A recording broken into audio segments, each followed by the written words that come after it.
So many storylines heading into Detroit, but there can only be one lead story, and it's Cooper Webb. Congratulations, Coop. You sniffed out the chum, won the race without winning a race, and helped us close the book on a very confusing January. Serious question, who you got right now?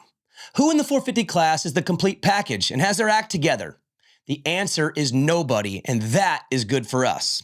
We're headed east with domes and football layouts, and there are 6 riders legitimately in the conversation, with each of them having reasons to believe they're in it, but all having issues that need to be addressed right away, before the hierarchy sets in. We start with your points leader, Aaron Plessinger. He didn't have to win Anaheim to prove himself. Podium will do just fine there, cowboy. But now he's in the Cool Kids Club, and I'd love nothing more than to see Detroit give him one back this weekend. But in reality, he's still a bit off the lead speed, kind of an opportunist, and if we're being honest, he's new to the front.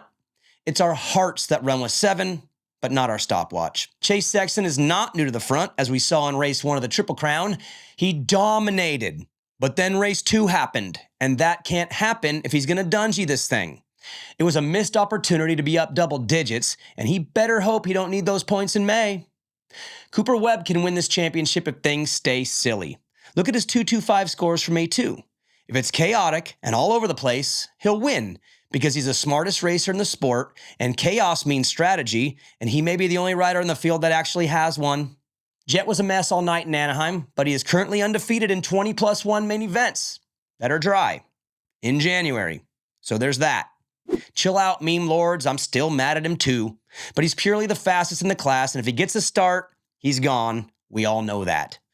Eli remembered how to start, woke up in race 3, and now he's in this thing, and he knows it. Good job, guys. You should have put him out of his misery in January, but now, oops. I still need to see a true Tomac win to jump on board, but my belief has doubled in a week. Jason is Jason. I mean, if you would have told me in December that Jason would be fast at A1, win a Triple Crown race, punk someone on social, and get dock positions for ripping by the whoops, I would have said, oh really? That happened? Like clockwork, Jason went Jason, and he's got to stop doing that if he's going to actually win this championship. On to February. This thing will sort itself out over the next month. It always does. Who's in it for the long haul? Who flames out first? Does Kenny get back in it? Detroit, Glendale, and Arlington are up next, a fun stretch for the series with venues that have a history for great racing. This thing is finally about to get going. Jett Lawrence got booed last Saturday night in Anaheim in the same stadium where he introduced himself to Supercross by taking Dylan Ferrandis to the final lap of a 250 main as a curly-haired 16-year-old kid from Australia. What happened? I was in the bowl when the booze rained down, my jaw dropped, and I immediately looked at the fans to see their reaction. There wasn't a certain demographic or age or sex or even level of fandom making the noise. What stood out to me was that more than half the fans that were booing were actually boo-laughing. For those of you there, you saw it, it got going, and then it picked up steam when everyone piled, but most of the pile was doing it for fun. I was. Oh, you know I jumped in. Boo! You suck, Jett! Hey, el hombre! It was kind of funny, but pretty harsh too. So what happened? Why the hate for young Jetson? What would make the same fans in the same building rock him 4 years later? Well, let me clear my throat. The first book of the Jett Lawrence story ended at Ironman this past summer when he finished off a perfect season in his debut ride on a 450 as a 19-year-old. From the donut interview at Monster Cup to 22-0, what an incredible story. The fans bought in, the industry bought in, it was glorious. But when he crossed the finish line that day, that story ended. Done. Put book 1 on the shelf. And so begins book 2 of the Jett Lawrence story. Now, it's important to note that all the things that made Jett special in his previous story are no longer relevant. He's not new, he's not poor.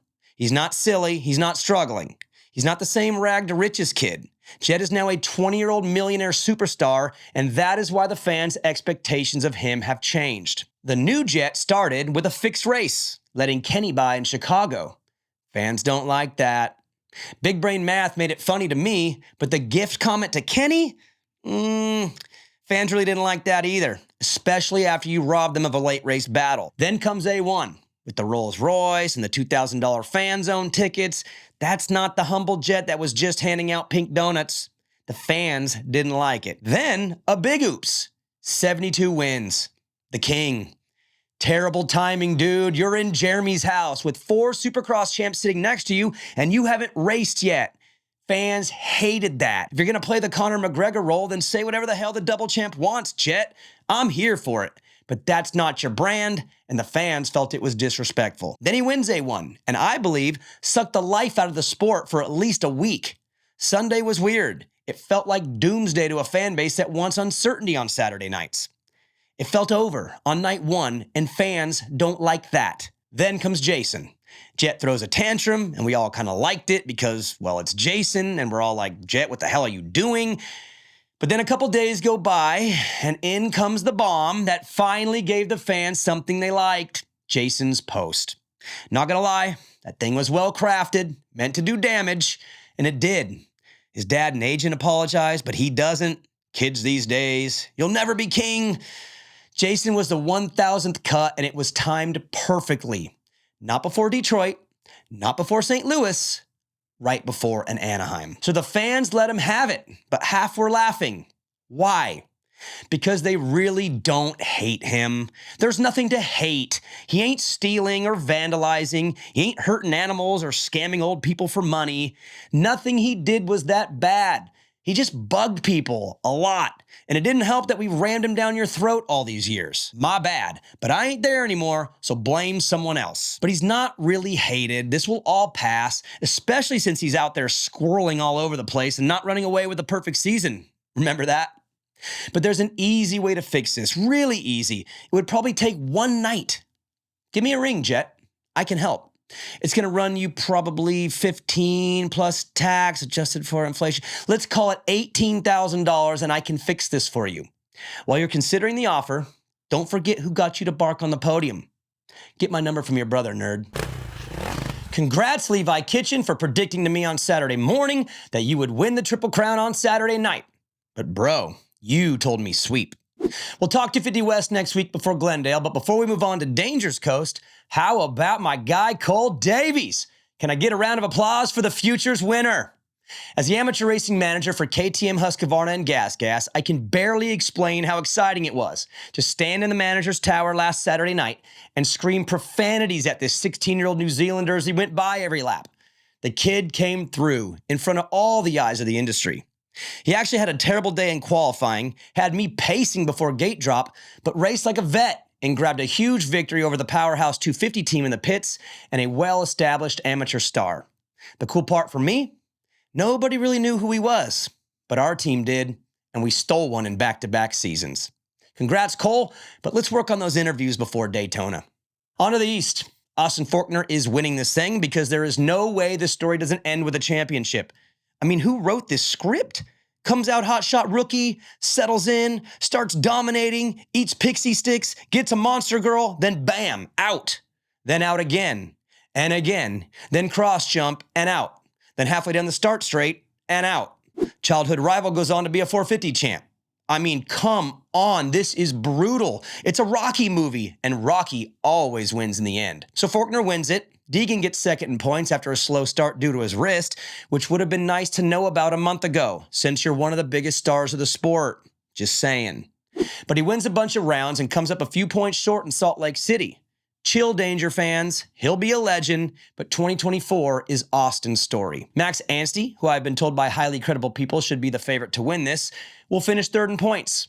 I'll buy in a little, but he ain't beating Forky in the Deegs. Sorry. Tom Vial gets fourth after hole-shotting, I don't know, let's say every single race, and his whoop speed will be improved enough to cruise through a solid season.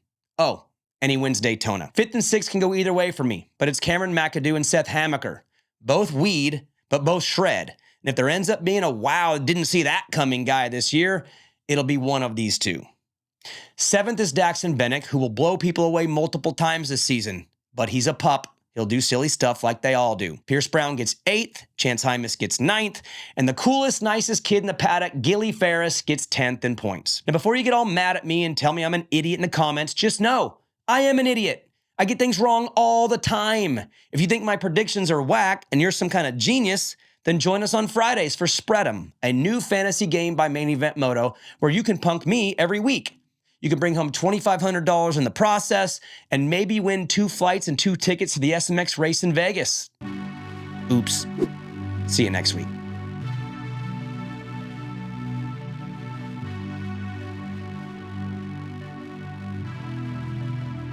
Thank you so much for watching this show. If you liked it, press the like button. And if you want to subscribe, then press the subscribe button. Share it with your friends, with your family, and grandma. Make sure you send it to grandma. Grandmas love everything Main Event Moto does. All you Motoheads out there, we are still rocking and rolling at Main Event Moto. You can go to patreon.com/Main Event Moto. We do 2 shows a week now, and both of them are live streamed. Patreon.com/Main Event Moto, and we will catch you on the next show.